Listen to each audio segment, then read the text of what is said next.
Dia di sini bakal jadi moderator buat ngabuburit sore hari ini. Nah, tema buat ngabuburit berbobot edisi 3 ini adalah pola hidup sehat untuk mencegah penyakit di masa yang akan datang. Nah, tema ini sangat menarik nih, mengingat sekarang kita sedang ada di pandemi COVID dan bagaimana cara mengatur pola hidup sehat kita. Nah, materi ini bakal disampaikan oleh dua pemateri, yakni Teh Halilatur Rahmania atau Teh Nia dari Keperawatan Unpad dan Teh Febilia Hansa atau Teh Febi dari Farmasi ITB yang udah bergabung. Daripada penasaran nih sama materinya, mangga Teh Nia sama Teh Febi buat menyampaikan materinya. Oke, sebelumnya terima kasih Teh Atik. Sebelumnya suara saya jelas terdengar, Teh? Iya, jelas. Oke, sebelumnya mungkin saya pemateri pertama. Sebelum perkenalkan, nama saya Khalilatur Rahmania. Benar tadi yang dikatakan bahwa saya sekarang menginjak semester 4 di Fakultas Keperawatan Universitas Pajajaran, saya angkatan 2018. Oke, mungkin langsung saya share screen saja terkait materinya. Nah, sebelumnya pemateri sudah disampaikan bahwa tema dari sharing pada kesempatan kali ini adalah pola hidup sehat untuk mencegah penyakit di masa depan. Sebenarnya kalau misalkan Nia boleh cerita, awalnya dibentuk tema ini, bahwa memang awalnya kita itu divisi kesehatan khususnya ini mengconcernkan kepada mental health justru. Maksudnya adalah mengapa jadi ke pola hidup sehat, karena memang satu dan lain hal. Maksudnya adalah di sini adalah adanya kendala bahwa pada staf-staf dari divisi kesehatan ini yang tidak ada basic mungkin di bidang psikologi. Jadi kita pindah setir pada pola hidup sehat untuk mencegah penyakit di masa depan. Dimana kalau misalkan niat tilik-tilik lagi tentang materi ini, bahwa pola hidup sehat untuk mencegah penyakit di masa depan ini merupakan tema yang cocok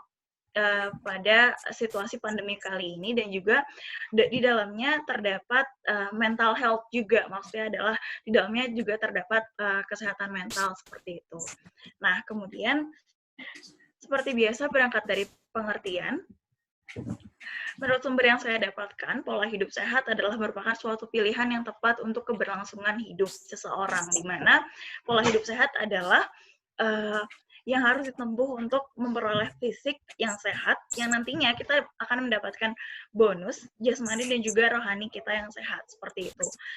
Simpelnya, pola hidup sehat ini adalah proses kita untuk menuju sehat. Oke.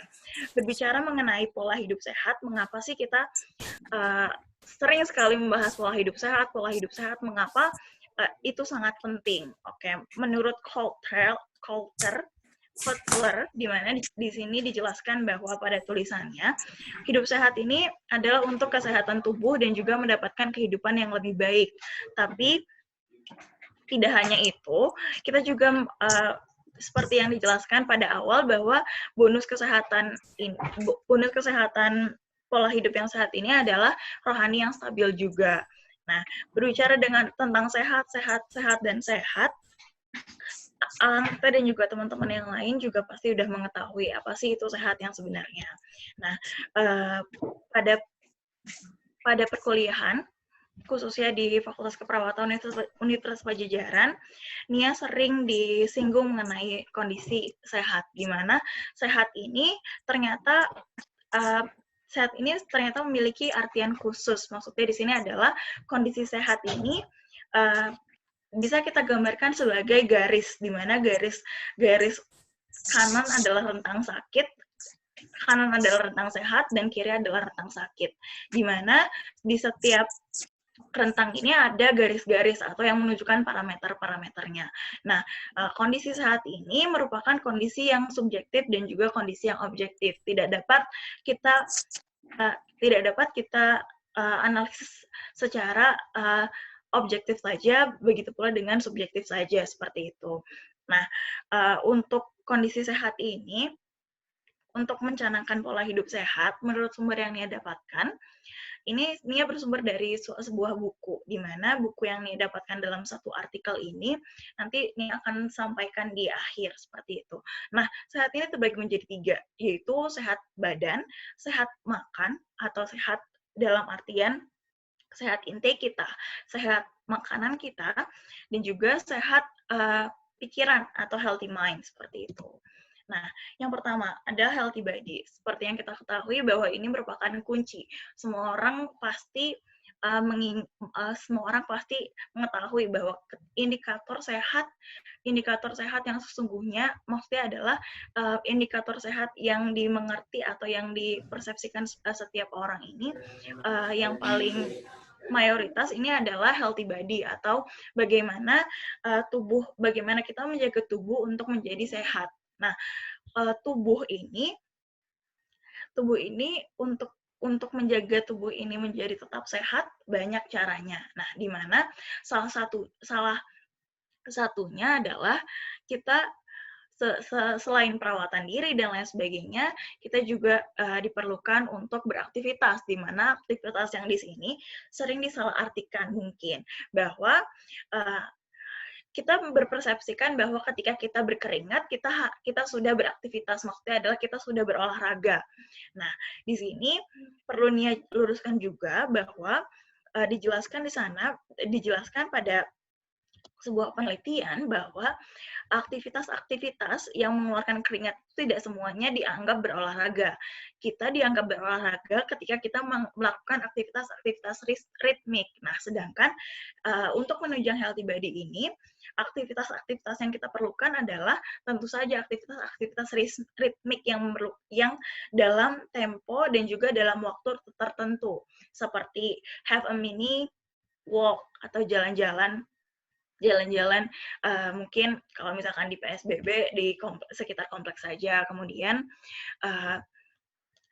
melakukan pekerjaan di sini bisa dilihat ini contoh-contohnya di mana dibagi menjadi 3, ada yang low, yang ini adalah menurut pembakaran kalorinya, low light, moderate, dan juga yang ekstrim atau vigorous, seperti itu. Nah, kemudian yang kedua adalah healthy food. Nah, sebenarnya healthy food ini mengapa dikonsenkan? Karena memang kita konteksnya ngabuburit. Nia dapat dari surat An-Nahl ayat 69, dikatakan di sana bahwa Allah mengatakan bahwa makanlah dari segala jenis bunga-bungaan dan juga buah-buahan yang kau sukai. Nah, ini sejalan nih sepersepsi dengan pemerintah Indonesia, yaitu Kemenkes dan juga WHO, di mana 4 sehat 5 sempurna, mencanangkan 4 sehat 5 sempurna pada awalnya. Jadi